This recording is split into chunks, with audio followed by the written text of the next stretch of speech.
Olá, amadinhos! Sejam bem-vindos a mais uma aula de língua portuguesa. Conosco, professora Márcia Ramos. Professora Alessandra Gomes, para mais um encontro com vocês. Amadinho, agora a gente vai dar continuidade na literatura. Aquele momento assim... Vocês gostam da literatura? Momento, estilo literário, escola literária. Exatamente. Pessoal, eu li uma atividade que o professor enviou, não lembro agora qual foi, de qual lugar, mas lá tinha a pergunta, você gosta de literatura? E aí o aluno respondeu, não gosto. Mas eu sei, respondeu assim, Márcia, não gosto de literatura, mas eu sei que é importante para o nosso dia a dia, para o nosso conhecimento, e aí eu fui lendo as respostas de vocês. Realmente faz parte. Quando você vai escrever, quando você vai produzir, quando você vai fazer uma referência, uma citação, é importante você conhecer. E a literatura ela está presente no nosso dia a dia. Então é só para mostrar para vocês, quando vocês terminam as atividades e o professor manda, aqui a gente faz uma leitura, né, Márcia? Exato. E aí eu parei nessa resposta e fiquei, nossa, quanta sinceridade, não é? Falei assim, não gosto de literatura, mas eu sei que é importante estudar. Exato. E quem sabe não muda de ideia depois dessa aula, né? Exato. Quem sabe se não vai mudar o seu pensamento aí. Amadinho, vai ter que mudar. Porque a gente já teve aquela aula, né, que foi herança lusitana, né? E agora, trabalhando a questão da literatura do pai envolvendo, eu falei, não, gente, peraí que vai ter um momento exato para trabalhar. Vai devagar. Cada escola literária. A gente pincelou lá no nivelamento e agora chegou este momento. Exato. Literatura, agora literatura portuguesa. Vamos trabalhar o quê? O barroco em Portugal. Vai ter um momento que vai ser o barroco no Brasil, sempre assim. Sempre dividindo. Sempre acontecendo lá na Europa, depois aqui. Beleza? Exatamente. Então, de olho na tela, né? Aula 59.1, literatura, barroco em Portugal. Vamos ver o conceito, o contexto histórico, as características, os autores e obras. Lembrando que nesse período aqui estava maior conflito, né? Lá na Europa, lá em Portugal. Então, a nossa temática, né? Mais um conteúdo, né? Mais um objeto de conhecimento para você armazenar no seu HD. Tá cheio? Olha, vamos deixar esse HD aí saturado mesmo. Então, aqui, olha essa imagem. Já começa a fazer a análise pela imagem que é colocada para vocês aqui. O que vocês conseguem observar? O que nós temos aqui? Você já sabe que aqui é o interior da Igreja Madre de Deus, em Lisboa. Você já viu alguma igreja aqui no Brasil? Ó, que copie, né? Que siga, que tenha um pouco dessas características? Já viram? Já viram? Ou só através de filmes, né? Filme, né? Também. Novelas, séries. Não tem problema, Madinho. O importante eu já vi na televisão. Não tem problema, você já viu, o importante é que viu. Exato. Beleza? Aqui fala o seguinte, o barroco português se deu no momento em que o país vivia uma crise de identidade, uma vez que se encontrava sob o domínio político da Espanha. E aí, cadê o professor de história? Lá nesse momento aqui, ó, barroco, o que acontecia lá em Portugal? Que, de repente, Portugal, vocês sabem que ele sempre foi atrás, tiveram grandes navegações, tiveram grandes conquistas, mas chegou um certo momento que acabou aquela conquista e começou a ter confusão, crise. Por que será que aconteceu? Que o seu rei, né, quem estava reinando, de repente sumiu do mapa. Aí você vai ter que descobrir por que ele sumiu do mapa. O que seria isso, esse sumir do mapa? Ele foi morto, mas só que o povo não acreditava que ele tinha morrido. Aí, como não tinha ninguém para governar, quem que ficou dominando lá? Os espanhóis, né? A Espanha. Beleza? Então, você, ó, vamos lá, tem que rever a aula lá de história. Dois aspectos podem ser identificados, então, na produção literária desse período, pessoal. Olha aqui. O esforço dos portugueses em preservar a sua cultura e a sua língua. Esse aqui foi o primeiro aspecto. E o segundo, as influências da Contra-Reforma, que deram origem a uma ampla produção de caráter religioso, como o Padre Antônio Vieira, o principal autor português do século XVII, tá? Exatamente. Esse nome vai repetir também no Barroco brasileiro, tá? Padre Antônio Vieira, porque ele era português, né?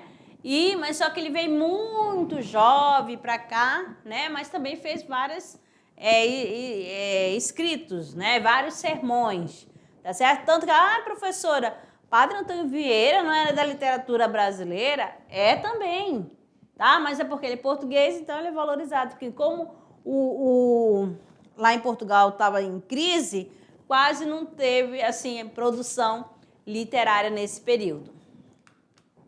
Então, Certinho? vamos continuar aqui. Vamos lá. O que nós temos? No ano de 1580, dois fatos significativos marcaram a vida cultural e política de Portugal. Então, quais foram? Primeiro, nós temos aqui a morte de Camões. E aí, quem foi Camões? Escritor clássico de língua portuguesa. Olha aí. Aí vocês vão ver que os Lusíadas, lembra dos Lusíadas? É Lusíadas de Camões. Exatamente. E em segundo, nós tivemos a passagem do país ao domínio espanhol. Entra mais uma vez a história, né? Aqui.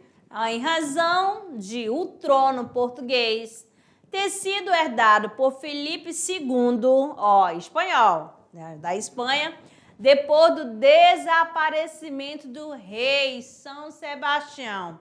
Lembra lá que lá no Lusíadas ele fez uma homenagem, né? Dedicou a São Sebastião, a esse rei aí, ó. Em 1578, na batalha, né, de Alcácer-Quibir, na África. Então foi nesse período aí que Dom Sebastião sumiu, desapareceu. Só que os portugueses não queriam acreditar que ele havia falecido, morrido. Então foram esses Beleza? dois marcos aqui. A origem do sebastianismo. Então, olha aí. Com o desaparecimento de Dom Sebastião, a quem Camões dedicou os Lusíadas, na guerra de Alcácer-Quibir, criou-se em Portugal a crença de que ele poderia estar vivo.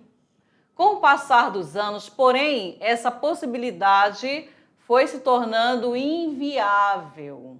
Exato, que ele não apareceu, né? Considerado morto, Dom Sebastião, Portugal, passou ao domínio espanhol em 1580. Mas, mesmo assim, o povo português, principalmente, olha só, né, as camadas mais humildes, Aqui. continuou esperando que o rei voltasse para pôr fim à dominação espanhola. Por isso aí a crise, por isso que não teve tanto relatos, né, na literatura. Beleza? Vamos que vamos. Durante o domínio espanhol, ali compreendido entre 1580 e 1640, a literatura e as artes portuguesas elas foram influenciadas pelas manifestações culturais espanholas, que conheceram nesse período o século de ouro. De ouro, né? São alguns importantes escritores espanhóis desse período. Ó, temos Cervantes, Góngora, Quevedo, Lope de Vega, Calderón de la Barca. Certinho? Olha o século de ouro aí nesse período. O florescimento do barroco em Portugal não se deu, porém, com a mesma intensidade que na Espanha. Tá? Então, por quê? Os escritores portugueses, como forma de resistência política ao domínio espanhol, procuraram preservar a língua e a cultura lusitanas. Exato. Assim, passaram a ter uma atitude saudosista, valorizando as personagens, os escritores do seu passado heróico recente, ó. Quem? Vasco da Gama, Dom Sebastião e Camões. Então, foi aquele só na saudade, revivendo só o passado. Manifestações artísticas aqui. O que aconteceu? Na literatura, arquitetura e pintura se desenvolveram em período de crise política, econômica e social causada pelos conflitos com a monarquia espanhola e a Guerra de Restauração. Então, vocês aí, a professora, esse conteúdo aqui está parecendo muito com história. Exato. Sempre para entender essa parte literária, você tem que ter o conhecimento, né, da história. O que aconteceu no século XVII? No período do século XVI, XVII até o XVIII. Então, ó, vocês vão buscando, tá? O Barroco em Portugal também teve fortes influências do humanismo renascentista, que por meio do antropocentrismo, que você já sabe, né, que coloca o homem como centro das coisas, contrário ao pensamento medieval. O que era do pensamento medieval? Nós temos aí teocentrismo, né, que vai posicionar Deus como centro das coisas. Aí essa questão, ó, antropocentrismo e teocentrismo. Aqui você já vê uma oposição. Tudo a ver com a questão do barroco. Aqui no barroco, nas obras, nas artes, você vai perceber a presença das figuras de linguagem. Exato. Vai ter essa questão da dúvida, essa questão espiritual, céu e terra, aí claro e escuro nas artes. Isso tudo você vai ver a questão do paradoxo, da antítese. As características, então, do barroco em Portugal.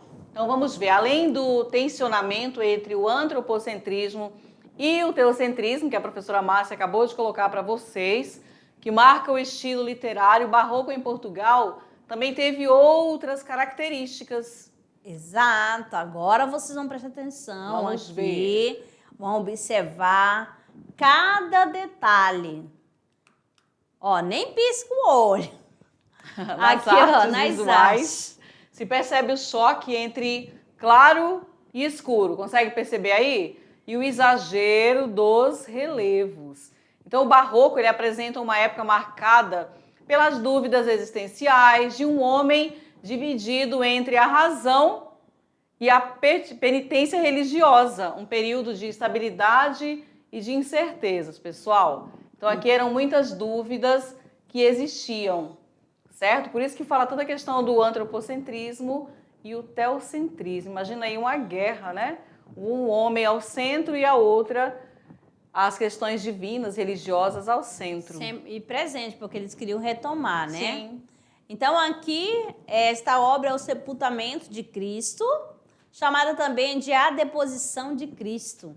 É uma das peças de altar mais admirada de Caravaggio e foi pintado entre 1600 a 1604, então no início do século XVII. Então, nesta obra de arte, está a presença, né, dessa contradição, oposição do claro, do escuro. Olha o fundo que está marcado aí. Você vê, né, a expressão a expressão facial de cada. Aqui. Beleza? Ainda tem a figura, né? Pintava bastante as figuras religiosas. Beleza? Certinho aí? Estão conseguindo? Porque vocês têm que identificar qual é essa oposição que tem, né? Exatamente. Então, vamos aqui adiante. O predomínio de temas religiosos, como vocês podem perceber. Aqui nós temos uma outra imagem. E aí, o que nós temos? Anjos, né? Nossa Senhora, aquelas imagens que nos remetem o quê? As figuras sacras. Né? Riqueza nos detalhes e forma. E aí você começa a observar toda a imagem quando fala em riqueza nos detalhes e forma, o que você consegue extrair? Aqui nós temos, né, o nome dessa obra é a Coroação, né, da Virgem. Aqui já é do pintor italiano, né, Carracci. Beleza? A Coroação de Nossa Senhora, sempre produzindo, né, figuras sacras. E mesmo assim você ainda consegue ver o contraste. Bem no centro você vê que está a questão mais clara, aí já abaixo já vai ficando mais escuro. Então, tom, faz essa mistura, né? Conflito barroco na pintura. Pode-se perceber, aqui através da imagem, o conflito através do tratamento dado ao tema. O jogo de claro e escuro, o contraste das linhas que se opõem à brutalidade e à inocência, o humano e o divino. Consegue perceber aí? Quando nós falamos em conflito, será que dá para ter alguma ideia de conflito aqui? Quando falamos também a questão do jogo de claro e escuro, através da imagem, é possível perceber? Porque assim, pessoal, quando você fala e aí você coloca uma imagem para você extrair dali, não, a fala, ela vai de encontro com o que eu percebo na imagem. Fica fácil para você compreender essa questão da literatura, tá? Vamos mais um pouquinho aqui. Agora, quais são as características do barroco em Portugal? Quando fala dualismo, é uma das características. O homem barroco era cheio de conflitos e tentava equilibrar as forças contrárias presentes em sua vida, como fé versus razão, Deus e diabo, religioso e profano, corpo e alma. Então aqui você já essa questão do dualismo. Lembra da oposição que a gente falou logo no início? Então é esse contraste. Por isso que é essa questão das figuras, né, que são usadas as figuras são os recursos estilísticos, tá? As figuras de linguagem presente na obra barroca é antítese e paradoxo. Exato. E aí nós temos também, pessoal, a fugacidade. Então, o que essa característica vem marcar para a gente? Na concepção barroca, a vida e tudo que perpassa por ela é instável.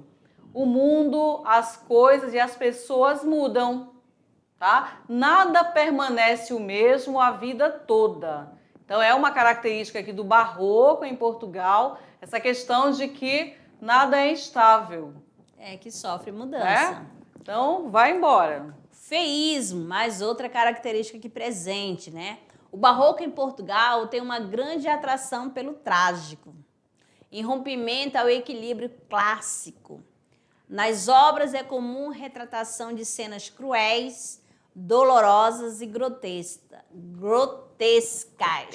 Então, lá nas outras, ainda há pouco a gente mostrou, sempre mostrando a questão do sofrimento, pela expressão facial, você consegue identificar. Quer voltar para a gente observar isso? Essa questão dos cruéis, aqui, olha só. Olha lá, aqui, né? Ó. Aqui também. Outra aqui, né? Olha a expressão facial, né? Aqui presente, né? Louvando. Aqui aparece bem mais nessa imagem. Vocês observaram aí? Então, toda vez que você for analisar uma obra barroca, vai ter essa característica também. Outra que você vai ter que observar, do questão do feísmo, né? Agora é o pessimismo. Isso, olha lá. Então, o pessimismo, a noção de instabilidade da vida, conduz frequentemente à ideia de morte. O homem barroco, ele era carregado de incertezas e de desencanto com a vida. Aí aqui, pessoal, só voltando um pouquinho na fugacidade, quando eu coloquei para vocês que a vida e tudo que perpassa por ela é instável, né? Eu fiz uma fala dizendo que ela era permanente, instável, mas não, tá? Então aqui nada fica para sempre, sempre vai haver o quê? As mudanças. E aí no pessimismo, o que acontece ali? O homem barroco, ele é cheio de quê? De dúvidas, de incertezas, ele não tinha nenhum encanto pela vida. Imagina, e a gente consegue perceber isso através das feições, né? As imagens que foram colocadas para você percebe o quê? O desencanto total com a vida. Então era tudo muito instável. Parte da literatura barroca em Portugal é marcada pelo cutismo ou gongorismo, em alusão aos poemas do espanhol Luís de Góngora. Esse conceito é caracterizado pelo jogo de palavras, que visa rebuscamento, ornamentação do texto.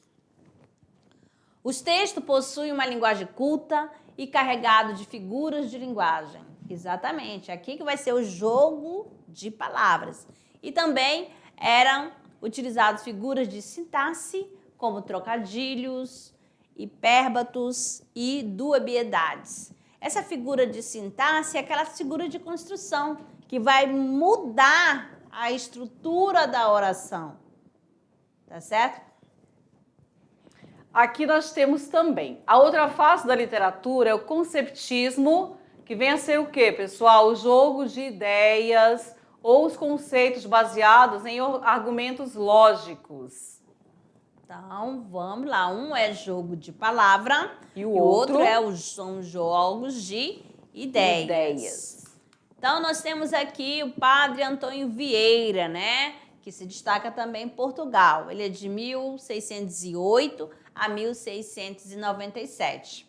É a principal expressão do barroco em Portugal. Sua obra pertence tanto à literatura portuguesa quanto à literatura brasileira. Por isso, assim, que na outra aula, quando a gente chegar no momento de falar do barroco brasileiro, a gente vai falar novamente de Padre Antônio Vieira.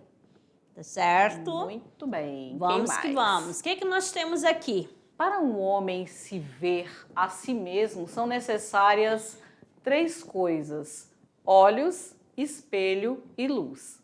Se tem espelho e é cego, não se pode ver por falta de olhos. Se tem espelhos e olhos e é de noite, não se pode ver por falta de luz. Logo, a mim ser luz, a mim ser espelho e a mim ser olhos. Então aqui, Padre Antônio Vieira sempre usava nos seus sermões, nos seus textos, né? Sempre passando ensinamento, tá? Através das palavras. Mas qual a intenção dele? Fazer esse jogo de ideias. Então aqui, o que está dizendo, né? O objetivo dos autores conceptistas, né? Consiste em convencer o leitor a aceitar os pontos de vista do pregador, ou poeta, ou por meio de raciocínio requintado, ou seja, instruir o leitor com base em diversos argumentos, como percebe-se aqui nesse fragmento de Padre Antônio Vieira. Ele não faz o jogo de palavra? Qual é o jogo de palavra que é usado aqui? Qual é a leitura que você faz? Ele faz uso de metáforas, faz comparação. Aí você vai ficar lembrando. Então, ó, para o homem se ver a si mesmo, são necessárias 3 coisas. Ó. Olhos, espelhos e luz. Se tem espelho e é cego, como que ele vai ver? Não se pode ver porque falta o quê? Os olhos.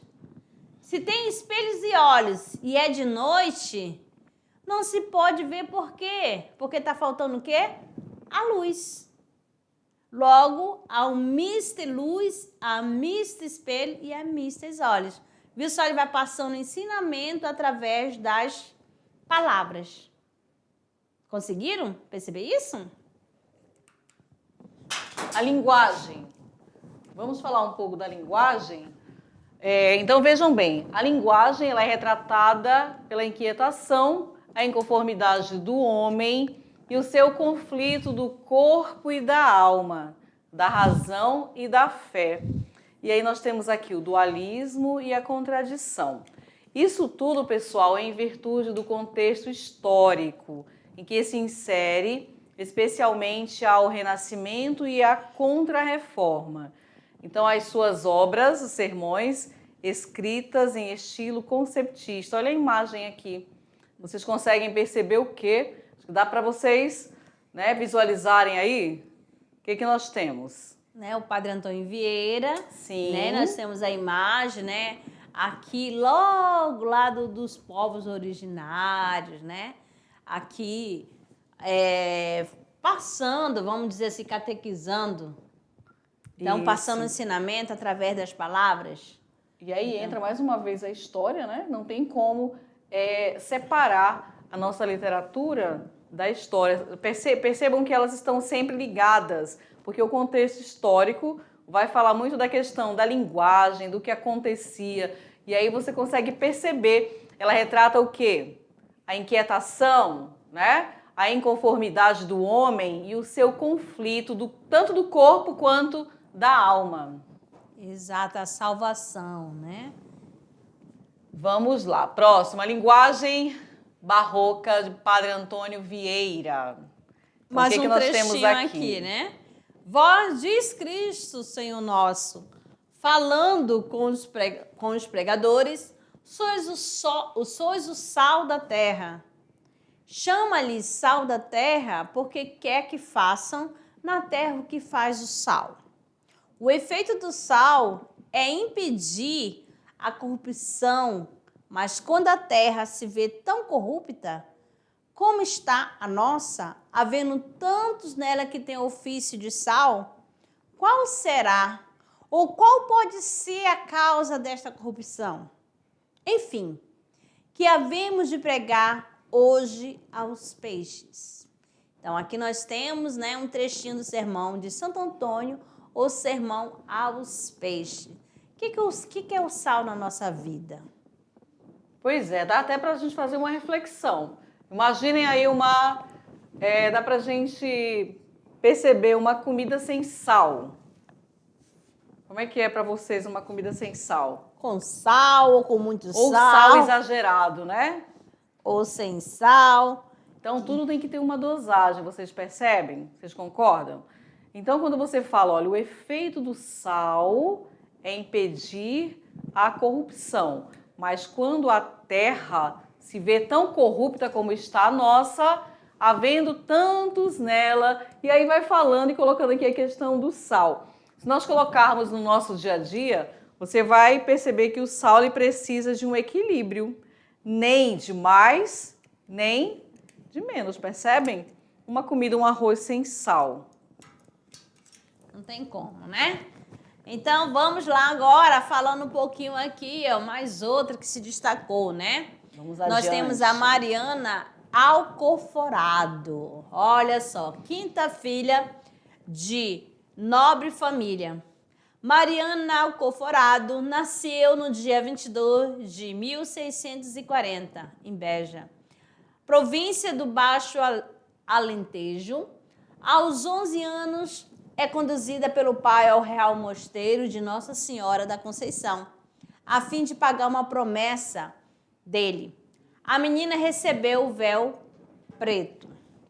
É considerada a autora de 5, olha só, as cartas portuguesas, 5, dirigida ao Marquês Noel Boutum de Chamilly, não sei se é assim, obra que se tornou num famoso clássico da literatura universal. Então, ela se apaixonou, amadinho. Ela foi muito jovem para lá e ela acabou se apaixonando. Se naquele tempo, imagine, né? Se hoje em dia já é essa questão de paixão, ó, a questão do padre não pode se apaixonar, a freira não pode ter um relacionamento. Então, imagine naquele tempo, o que essa mulher não passou, né? Então, nós temos aqui, né, os fragmentos da carta. Então, vamos ver. Como é possível que lembranças de tão doces momentos se tenham tornado tão amargas e que, contra toda a natureza, sirvam somente agora para dilacerar-me o coração pobre dele, a tua última carta, pô-lo num estado singular. Tais saltos me dava no peito que parecia forcejar por arrancar-me de mim e voar para ti. Tão quebrantado fiquei de todas estas emoções violentas que por mais de 3 horas estive de toda alienada dos sentidos. Era como se me defendesse de voltar à vida que devo perder por ti, já que para ti a não passo conservar. Então, aqui é a primeira carta. Então, aqui você vê que a pessoa está sofrendo por um amor, um grande amor, né? E esse amor não pode ser realizado, né? Consumido. Então, nós temos aqui o outro fragmento da primeira carta também, né? Estou decidida a adorar-te toda a vida e não querer mais a ninguém. Digo-te que farás bem, igualmente em não amar a outro. Porventura poderia contentar-te uma paixão menos ardente do que a minha? Encontrarias talvez mais formosura e contudo dizia-me, né? Vou voltar aqui um pouquinho. Aqui. Cadê? Dizia-me outrora que eu era bonita, mas não encontraria nunca tanto amor, em tudo mais é nada. Olha aí. Né? Cheias de sentimentos. Agora vamos ver aqui essa questão, né? Agora os autores em Portugal. Nós temos aqui o seguinte: sermões, cartas, prosa religiosas e moralistas. De quem? Ó, de Padre Antônio Vieira, Padre Manuel Bernardes, Francisco Manuel de Melo e Maria Alcoforado. Nós temos poesia e novela também. Francisco Manuel de Melo. E teatro De...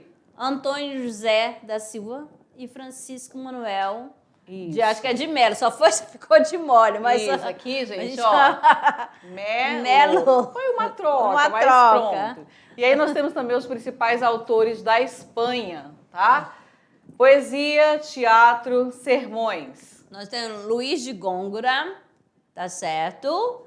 E tem Lopes de Veiga, Pedro Calderón de la Barca, Tiso de Molina e Mateu Alemão. Isso, e na prosa... Francisco de Quevedo e Miguel de Cervantes.